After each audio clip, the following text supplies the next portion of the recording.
few people in New York, when I went to New York, and we mentioned the whole issue of Avodah Zarah in the Wigs, that were screaming in the background halachic terms, sfek, sfeka, sfek, sfek, sfeka, double doubts, doubt, this, that. Because they read somewhere that somebody said that maybe there's a double safek, and if there's a double safek, that means it's permitted. And somebody just made a podcast recently, a 2-part podcast that wastes any listener's time and also causes them to sin because they make you believe as if they're right. All predominantly based on the argument that there is doubt or a double doubt in the issue of wigs being a korban, a sacrifice in Avodah Zarah. That wigs are part of Avodah Zarah that you're not allowed to enjoy. So, a dear friend of mine also mentioned this just the other day, and I figured that since I responded to him, it's important to respond this also in English for people to know about this whole issue of sfek sfeka. Sfek sfeka, for anyone who doesn't know, it's an halachic term that if there is a safek, there's a doubt of whether something is Avodah Zarah or not, still you judge it to chumrah. You are stringent with it. If there's a isur de oraita, if there's a biblical sin, you're always more stringent with it. If there's a safek, you still go with the stringent side and still say, not allowed because it's Avodah Zarah. If it's the Rabbanan, if it's a rabbinical sin, and as a safek, you go to the kula, you go to the lenient, you're lenient on it. But what about if there's two safeks, there's two doubts? There's two doubts, double doubt.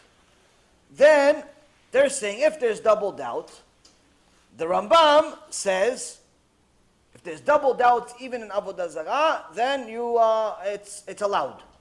What is it like? The example they give is that if the wigs themselves, they're saying there's two doubts there. What are the two doubts? One doubt is that technically we're saying that the majority of there's a lot of hair is coming from India, but we're not saying everything. So they're saying if it's only a majority but it's not everything, that means there's still a percentage that's not. There's still a percentage of the hair that's not coming from idolatry. It's coming from people that are just, I don't know, shaving their head for some odd reason. They're selling it or whatever it is. So if it's not so it's not everything. So saying, okay, so that's a doubt, meaning you're going to get a batch of hair. There's maybe a part of it that's not a Avodah Zarah. So there you go. That's one doubt. The second thing is that what if the people like Rav Belsky mentioned and also others have mentioned, so what if they don't mean it? What if they don't really mean the Avodah Zarah? What if they, when they're going over there to shave their head, they don't really intend for it to be idolatry? Or there's no statue there or something like that. So that's a second doubt. That's a second doubt. So saying if there's two doubts, the Rambam says, then you're allowed to use it. There's two doubts there. So they're using this and they're dancing as if they have won the war. Little do they know, this was already a lost battle before they started, 900 years ago, from the Rambam, from the Shulchan Aruch 500 years ago, and even from Rabbi Yashiv 15 years ago. Already dealt with all this. This is just they were sleeping under a rock this whole time. So when Rav Belsky wrote his Teshuva, Rabbi Yashiv completely rejected it, completely based on everything I'm going to tell you now.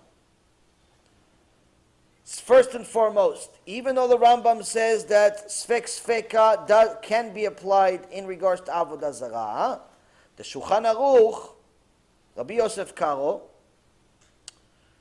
in Yoreh De'ah, Siman 140, Seif Aleph, Seif 1, says, when it comes to Avodah Zarah, lo maspik shte ta'arovot. It's not enough for there to be two safeks. There has to be three safeks. Why? Because Avodah Zarah is something significant. It's something valuable. It's important to the people that are involved in it. It's not enough for you to just get only 2 doubts. It has to be more. Okay. Now, he continues in Shut Avkat Rochel, Rabbi Yosef Karo in Siman 68. He says that Sfek Sfeka cannot be applied everywhere. It's not a halachic term to be applied across the entire Torah, specifically when it comes to Avodah Zarah, because of the complications of Avodah Zarah.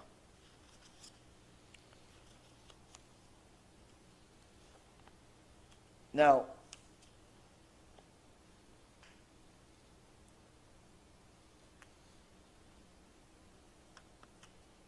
so even if they want to say that there's 2 doubts when it comes to the Avodah Zarah, when it comes to the market, according to the Shulchan Aruch that all of us live by, it's not enough anyway.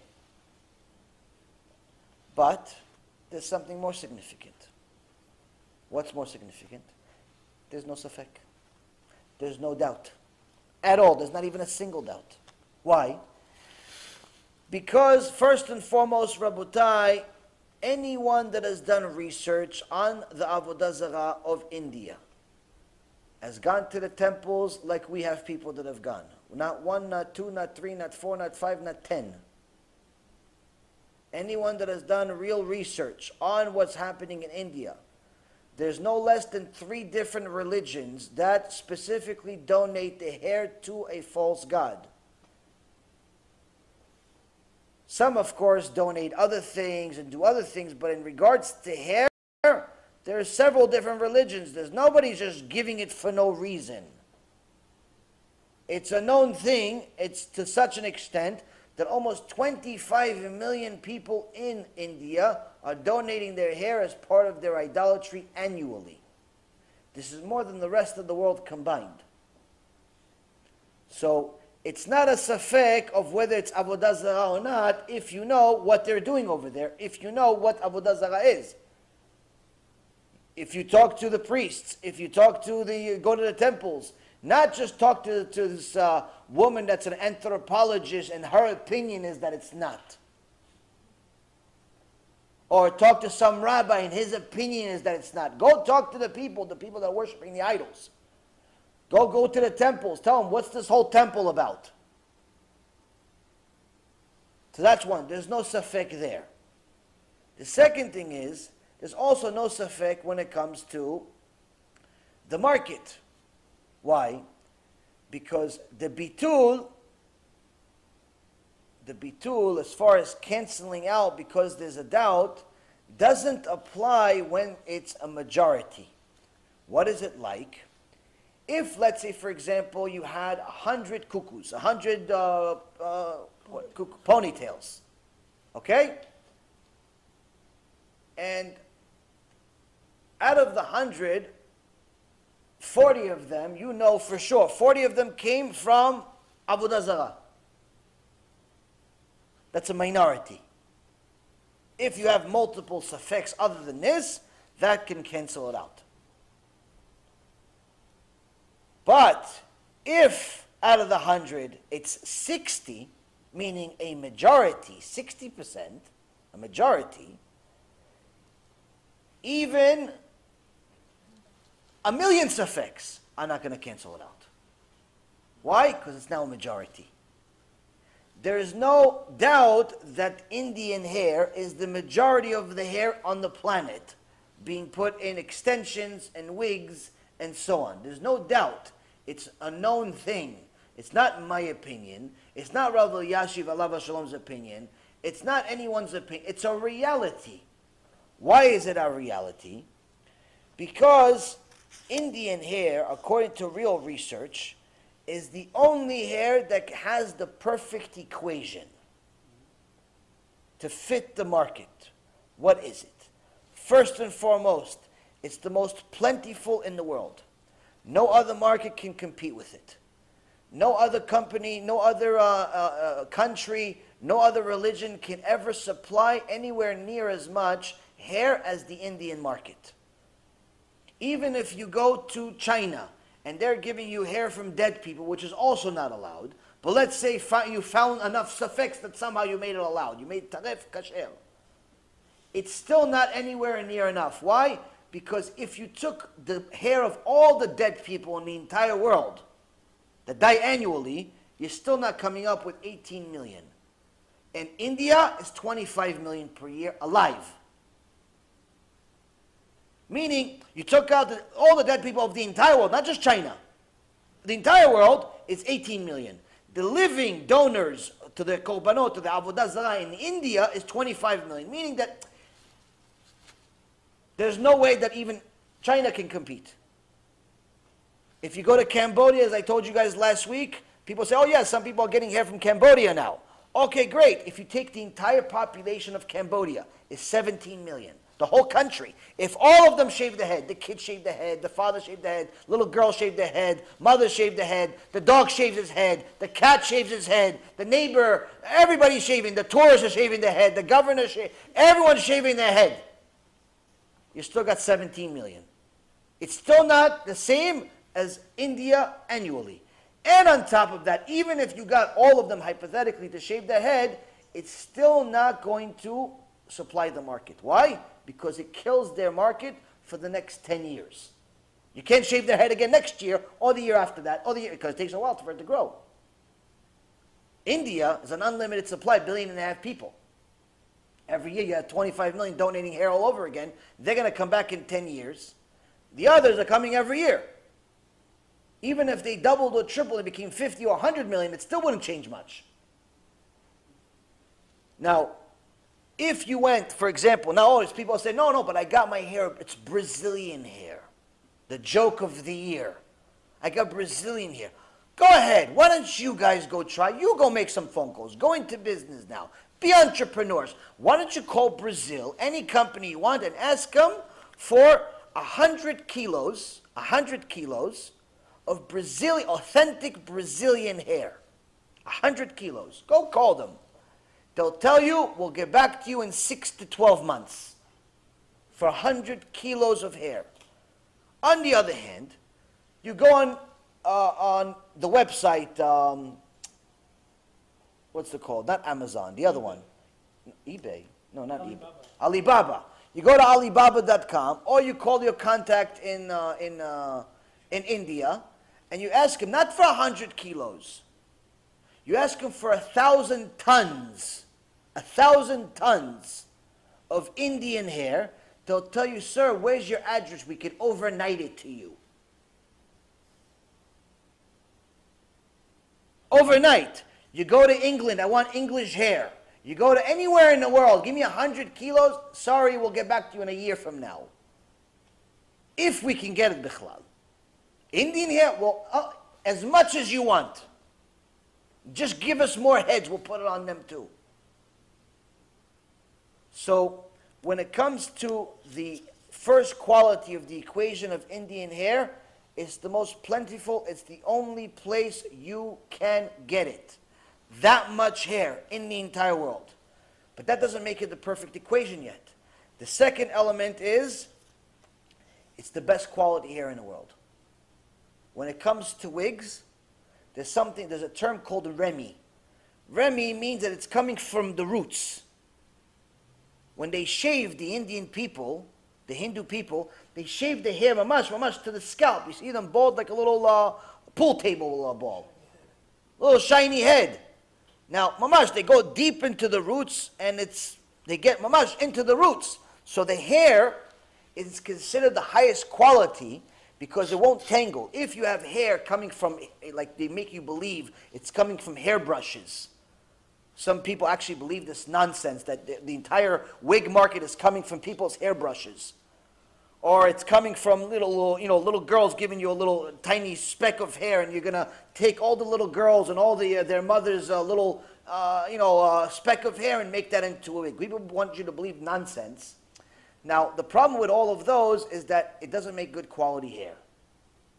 Because once it's not from the root, and once it's that way, it goes in different directions and the hair starts tangling. Once it starts tangling, it's much, much lower quality hair. But when it comes from the root, it's the best quality hair. It doesn't tangle, and it lasts much longer. This is called Remi. And in India is by far the #1 provider of this hair on the planet. This is not a secret. The reality is there's even a huge company that sells wigs and says on their website, I can send you their thing, on their website they're saying to their dear customers, if you really think that you're going to our competition and he's getting you Brazilian hair and Cambodian hair and this hair and that hair, we'd like to tell you that they're all lying to you, because all of the hair comes from where we are. It comes from India. And if you can prove that your wig came from anywhere else other than India, we'll give you a free one. We'll give you a free wig. We'll give you free hair, they'll tell you. It's a joke. It's an industry joke. It's an industry joke when it says made in Brazil, made in Cambodia, made in London, made in Italy. It's not made in anywhere. It's in India. Yes, there's a small, tiny market, 5, 6, maybe 7% of the entire market, maybe, that you get from different countries, but none of them have enough to supply the whole market, the whole 100% or even 50%. Second reason why is because the quality is not possible to get anywhere else. Even if you got someone else, there was a bunch of people that wanted to sell their hair, it's still not going to be the same thing. Why? Because it's not part of their religion to shave from the scalp. If somebody's usually going to donate their hair, usually they're going to cut it. They're not going to shave it. That already changes the quality of the hair. It's no longer Remi. Things change. And also, when people cut their hair to donate, it's not usually everything. They just cut it short. The point is that best quality hair comes from India. Everyone knows it. It's not a secret. But the third part of the equation kills everything. Kills any safek that anyone could ever have in regards to whether their wig is coming from India or not. Now, some people will make you think that just because the wig is blonde, or it's red, or it's blue, or it's green, or it's whatever, that gives you an indication that it came from somewhere else. This just simply means they don't know anything about wigs or anything about the hair business. Because in the hair business, what the hair looked like when it was on the person's head and what it looks like when it arrived on a new person's head are two completely different things. They can make any hair look like anything you want. It can make it blonde, like it just came from one of these, what is it called? European people from Holland or something that have blonde hair and blue eyes all the time. It's Holland or Netherlands, wherever it is. All these places. Sweden. They can make it look blonde even though it came from an Indian woman and make it look blonde. If you want it to look like one of these celebrities that has red hair, they'll make it red. You want it to look blue, they'll make it blue. Any color you want, it just goes through processing. And 1, 2, 3, finished. They take off the lice, they take off the other bugs, they take off the diseases, they take off the color, they put new color, they could put shine on it, they could put sparkles on it, they could put your sister on it, your brother on it, your dogs on it. Everybody can go on it. You guys go on it if you want for a ride. Whatever you want, they can put it. It's a multi-billion-dollar industry. Anything, you can put ice cream in it if you want. They can make it taste a certain flavor if you want. So if you think that just because you have a blonde wig or some other color wig, it didn't come from India, it just means you don't know anything about the market. Now, people that researched it, like myself, and like the team that helped us, and did it on their own, we see it. We talk to them. We see the videos. We went there. It's not a secret. You guys can see yourself if you want. So now, you have the most plentiful market. You have the best quality hair. But what makes it the perfect thing? It's the cheapest. It's the cheapest hair on the planet. So it's like saying, I'm going to sell you a Ferrari or a Rolls Royce that's $500,000 for the cheapest model for $50. Or you can go with your Honda Accord for $15,000 or $25,000. Which one do you want, sir? Do you want a Rolls Royce that could fit your whole neighborhood in there and everybody feels like they're in a vacation? Or do you want your little Toyota for $25,000? $50 for the best car in the world? Or $25,000 for an average car? Which one do you want, sir?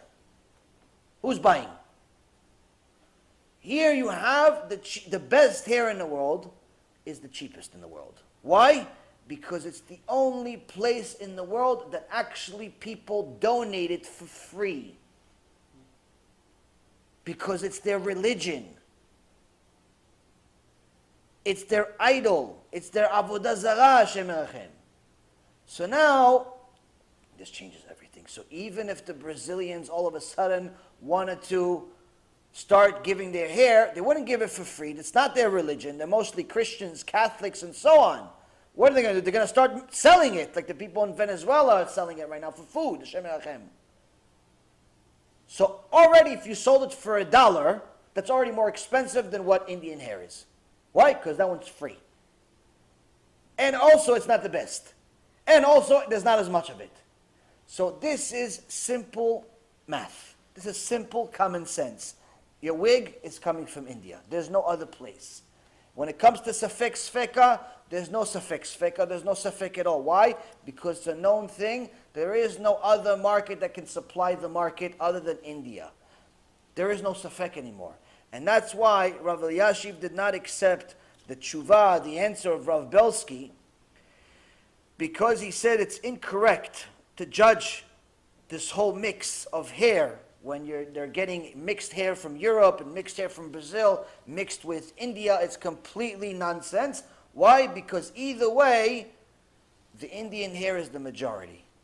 Once it's the majority, it changes everything. Why? Because once it's a majority, then you have a term called din kavua. Din kavua means that it's a normal thing in India for people to donate their hair. It's a normal thing that at all times, a part of the Indian hair is going to come from idolatry. Once it's part of din kavua, once it's part of idolatry for sure, that you know for sure, your package of 1,000 tons is for sure going to have idol worship in it, you're not allowed to cancel it under any condition. Forget majority or minority. If you know for sure that's the case, finished. Once it's the majority, it's even more finished. So, for all of those that are trying to fight for their wives and their sisters and their mothers and even their own desires to look at women look like they're runway models from the Goyim, stop fighting. You're fighting Hashem, and the reality is the reason why we're still in the Galut is because we have avodah zarah on Bnot Israel, on their head. On their head we have it. It's not a doubt. It's not a debate. It's not a machloket. There's a truth and there's emet. There's a emet and there's a lie. There's shekel. Which one you want to be?